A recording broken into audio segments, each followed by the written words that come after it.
Grabe mga mare! O diba? Lugaw ni Ate Lani ay Thai part at Thai baluna itlog. Ng kaldereta. Ito nga ang ilang kaganapan ng hambugera ngayong araw dahil nga kami ay rarakit muna. O diba? Kaya naman sa vlog na ito ay rarakit muna ang mga hambugera. Maaga na nga lang kaming gumising dyan dahil before 5 AM nga yung call time natin dyan.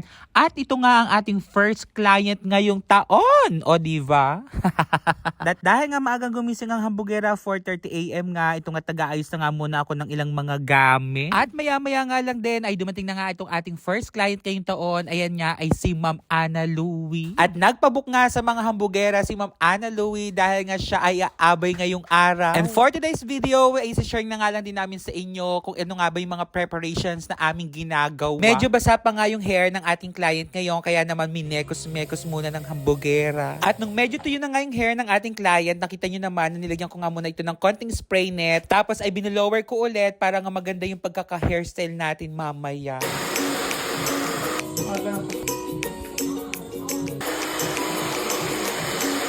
At bukod nga sa pagtuturo ay ito na nga lang din talaga ang nagiging sideline namin kapag nga walang pasok. Buti na lang din talaga ay Saturday at least ay na-confirm natin yung bookings ni ma'am. Bali, ang hairstyle na gagawin natin ngayon ay kulot-kulutan lamang. Syempre, tatanungin muna natin ang ating client kung ano yung hairstyle na gusto niya and ang sabi nga niya ay bahala na nga daw kami. At sa makeup look naman ay si Jelly na nga bahala dyan dahil hindi naman ako marunong. At alam nyo ba mga mari ko ay natuto na nga lang din mag-hairstyles ang hambugera, kakapanood nga lang din. At sa dami na nga din ang amin naging clients ay natut na nga lang din ko na iba't iba pang mga technique. Depende na nga lang din sa iyo kung paano mo nga ito gagawin. Syempre, yung mga makeup artist na yan tsaka mga hairstylist ay may kanya-kanyang mga technique kaya hindi nyo sila pwedeng pagkumparahin kung paano nila papanggandahin ang kanilang mga client.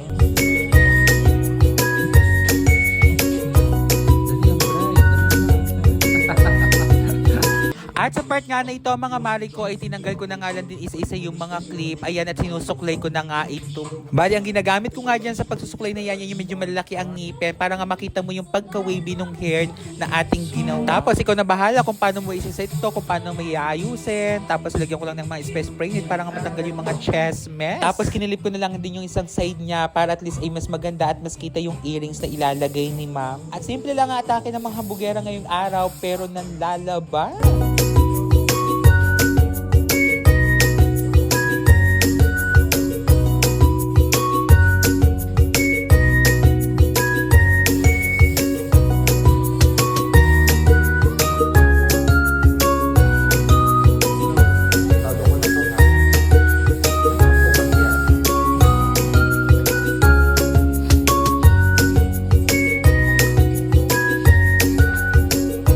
At ito na nga mga mari ko, ang naging final look ni Ma'am Ana Louie ngayong araw. Can you come pick up your clothes? I haven't voted, it's still open. I know it's getting come pick up your clothes. I haven't voted. Kaya naman ay thank you so much po Ma'am Ana Louie sa pagtitiwala nga sa mga hambugera. At para nga sa mga gusto magpabook sa mga hambugera, i-message nyo nga lang din kami para makonfirm nga yung bookings nyo kung available nga ang schedule nga ng mga hambugera. Actually, meron na nga din tayo mga advance booking dyan ngayong January at saka February. Kaya naman ay thank you so much po sa lahat po ng ating mga clients na nagtitiwala nga sa mga hambugera. Maglulugaw kami ngayon tapos sabi mag-up. Let's go. Ate Lenny. Si Ate Karen. Agapan. Charing. May lugaw pa po. Yes po. Ay, ang dami pa. Bugera. Panay panood ng sine. Nood ng sine ang mga bugera. Yun no, saya. Talagay napanood pala ang ating Pinapanood Christmas ko party. lahat. Thank you po. Saka nakita ko palo at paborito ko. Wah, paborito pala tayo niya. Yes.